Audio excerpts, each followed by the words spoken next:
author's study is based on Kate DiCamillo. I chose this text style to match DiCamillo's fun-going nature and artsy style that she portrays throughout her stories. Kate DiCamillo currently lives in Minneapolis, Minnesota. She writes for both children and adults and likes to think of herself as a storyteller. She states, I am short and loud. I hate to cook and love to eat. I am single and childless, but I have lots of friends and am an aunt to three lovely children and one not so lovely dog, Henry. DiCamillo credits her job as a writer due to constantly being ill as a child. She had pneumonia for the first 5 years of her life. She spent a lot of time imagining and observing. One of DiCamillo's fondest memories was when she was 7 years old. The librarian at the Cooper Memorial Library waived the four-book maximum limit, telling the desk clerk that she was a true reader and may take out as many books as she'd like. DiCamillo worked a variety of jobs at places like Disney World, Surfers World, campgrounds, and greenhouses. Then because of When Dixie came out, she was given the Newbery Honor Award, and successes kept following her, including being awarded with the Newbery Medal. Successes didn't come right away, in fact. She had over 400 manuscripts rejected, and a realization hit her. I didn't have to be talented, I just had to be persistent. In Flora and Ulysses, Flora finds herself alone.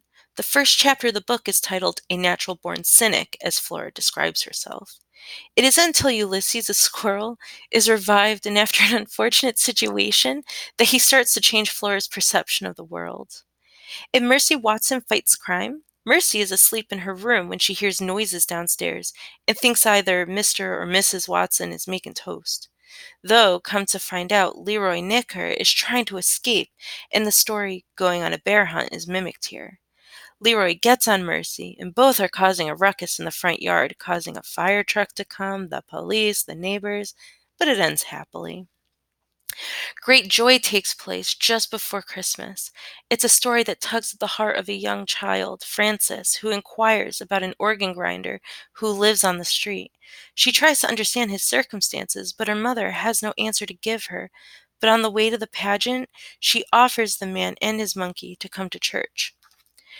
DiCamillo's craft within Flora and Ulysses is represented through a layered theme of comic book art. Flora speaks in comic form, Ulysses thinks in comic form, and some of the illustrations K.G. Campbell includes are comic style representations mirroring the text. In Mercy Watson Fights Crime, DiCamillo craftily uses text in fun, captivating ways through the use of rhyme, dialogue, sound effects, and character names. In Great Joy, the illustrations in this book are beautifully made. The pictures are soft looking, giving off a warm glow, mirroring the feeling most people get around Christmas. The illustrations dominate the pages more than the text, which complement the thoughts and feelings of Frances. In The Miraculous Journey of Edward Tulane, Kate DiCamillo takes us on an extraordinary journey from the depths of the ocean to the net of a fisherman, from the top of a garbage heap to the fireside of a hobo's camp, from the bedside of an ailing child to the bustling streets of Memphis. And along the way, we are shown a true miracle. Even a heart of the most breakable kind can learn to love, to lose, and to love again. This would be a great book for a read aloud. Using props would be a great way to bring the story to life, but also a great opportunity for discussion. The reader can do a character study tracing Flora's encounters, which remold her outlook on life based on the experiences she goes through with trying to keep Ulysses safe. The vocabulary is varied and a great opportunity to have listeners using classroom resources like dictionaries and thesauri. Reading graphic novels is a skill unto its own.